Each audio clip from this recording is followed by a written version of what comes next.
Macam mana? Berniaga macam mana? Okey? Baju kecil tu boleh lah tu. Rezeki Tuhan nak bagi.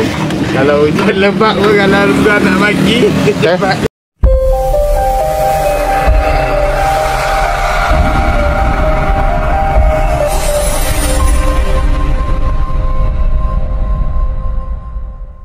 Okay guys, sekarang saya dah sampai ke Pekan Kecil Parit Jawa, Muar, Johor. So saya nampak ada couple ni tengah berniaga nasi lemak. Gerai kecil je, gerai lama-lama.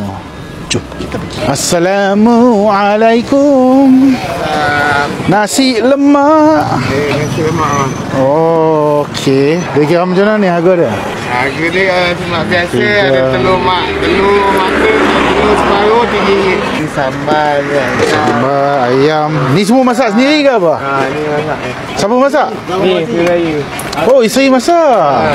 Ni daging. Habis tu nak pergi mana? Duduklah sini. Ambil budak sekolah. Oh, ambil budak sekolah. Alamak, sekolah mana? Assalamualaikum. Waalaikumsalam. Abang bungkus satu bang.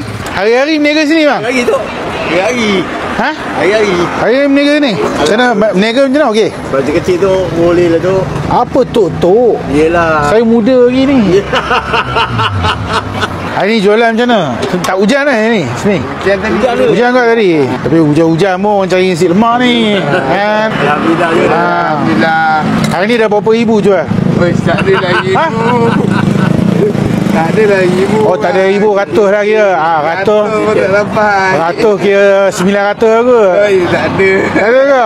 Sambal ni tak nak. Letak udang dengan sambal sikit. Udang dengan sambal sikit Okey. Udang berapa ekor tu nak? Udang ambil lah 2 ke?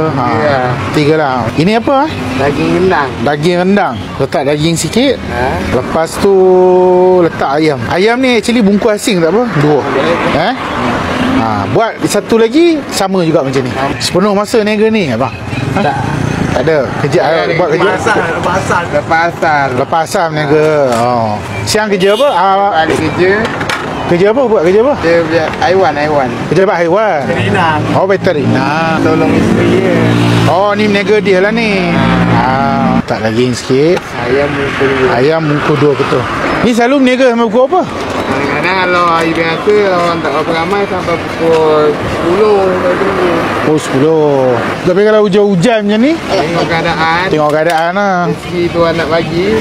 Kalau hujan lebat pun, kalau Tuhan nak bagi cepat. Betul. Ya, rezeki ni kita tak jangka lah. Berapa? 24. Bapak ada 23 pun boleh. Tak payahlah. Tak cukup duit nak buat macam mana. Tak apa, tu ada kecil ke berapa? Tak apa, biar. Tak cukup duit. Tak apa, lebih saya tak nak. Okey, lebih tak nak. Tak apa. Niaga elok. Okey, jumpa lagi. Okey, baik. Salam. Baik.